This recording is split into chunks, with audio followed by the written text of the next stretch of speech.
बीएलओस के ऊपर दबाव का मैं आपको उदाहरण ये देता हूँ। जब बिहार में शुरू हुआ था ये एसआईआर का काम, तो शुरुआती दिन में पहले या दूसरे दिन मैं बक्सर में पहुंचा था और वहाँ एक बीएलओ महिला थी। मैं उनके पास जब पहुंचा और वो जो कागज पत्तर लेकर के पीछे के 2 दिन से वो परेशान थी, उनसे जब मैंने बात करना शुरू किया, आप यकीन मानिए वो फूट फूट कर रोने लगी और उनके पति बगल में खड़े थे।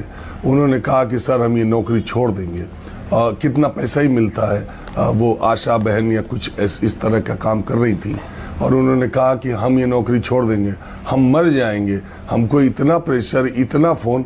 अच्छा, वो इतनी हमसे बात कर रही थी, इतनी देर में ही उनके सुपरवाइज़र का फ़ोन आ गया और बोली कि सर देख लीजिए आप, हर मिनट 2 मिनट पे ऐसे ही फ़ोन आ रहा है। और वो ये कहने लगी कि हम नौकरी छोड़ देंगे, और सिर्फ 2 दिन हुए थे, 2 दिन। तो इससे जो बीएलओ जो सबसे निचली इकाई है उस पर कितना दबाव है, आप किसी बीएलओ से मिलेंगे तब आपको पता चलेगा। बीएलओ, अब मैं जिस अपार्टमेंट में रहता हूँ बताइए, 292 फ्लैट हैं और इसमें करीब करीब मिला करके तो 600 या 700 वोटर मुझे बताए कि है। अब बीएलओ क्या करेगा? ये 7 टावर का अपार्टमेंट है, क्या 7 टावर के हर फ्लोर पर उतार के हर फ्लैट की घंटी बजा करके वो सबको फॉर्म देगा? क्या ये संभव है? मेरा तो अपार्टमेंट छोटा है, बहुत बड़े बड़े अपार्टमेंट नहीं है, 700 800 900 फ्लैट है। तो क्या आप उससे अपेक्षा करती हैं कि वो 900 फ्लैट में जा कर के सबको वेरीफाई फिजिकली करेगा? नहीं, वो अपार्टमेंट के गेट पर या RWA में फॉर्म दे रहे हैं और कह दे रहे हैं आप भरवा दीजिएगा। अब कौन भर रहा है, कैसे भर रहा है, इसका क्या मतलब है? अभी बंगाल की बात जो आप कह रही थी, हमारे साथी संवाददाता मनोज, मुझे लग रहा हावड़ा में थे, पूरे हावड़ा में बांग्ला में फार्म बांटा गया, कलकत्ता में अंग्रेजी में फार्म, जहां बांग्ला समझते हैं वहां अंग्रेजी में फार्म है, जहां अंग्रेजी समझते हैं वहां बांग्ला में फार्म है। अब कैसे आदमी भरेगा? और कितने % लोग हैं जो पढ़ करके फॉर्म भर सकते हैं और कितने % लोग हैं जिन्होंने अपनी ज़िंदगी में कोई फार्म भरा है? आप बता दीजिए देश में।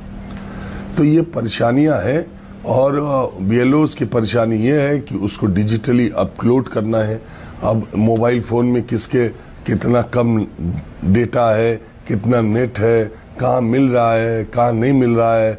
आधा अपलोड किया तब तक नेट ही गायब हो गया, बैटरी ख़त्म हो गई, तब तक किसी का कॉल आ गया।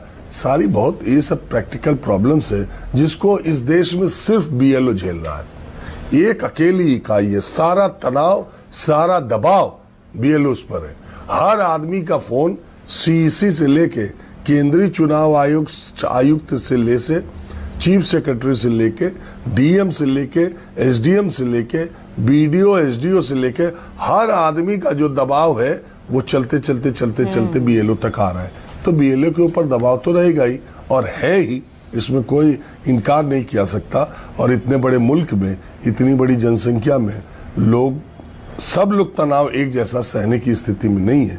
तो ये जो मौतें हुई हैं, बहुत लोगों की तनाव और दबाव में हुई होंगी, बहुत लोग अस्वस्थ होंगे तो भी हुई होगी, बहुत लोग इस तनाव को झेल नहीं पाए होंगे और आगे अभी 1 हफ्ता और है और भी हो सकती है।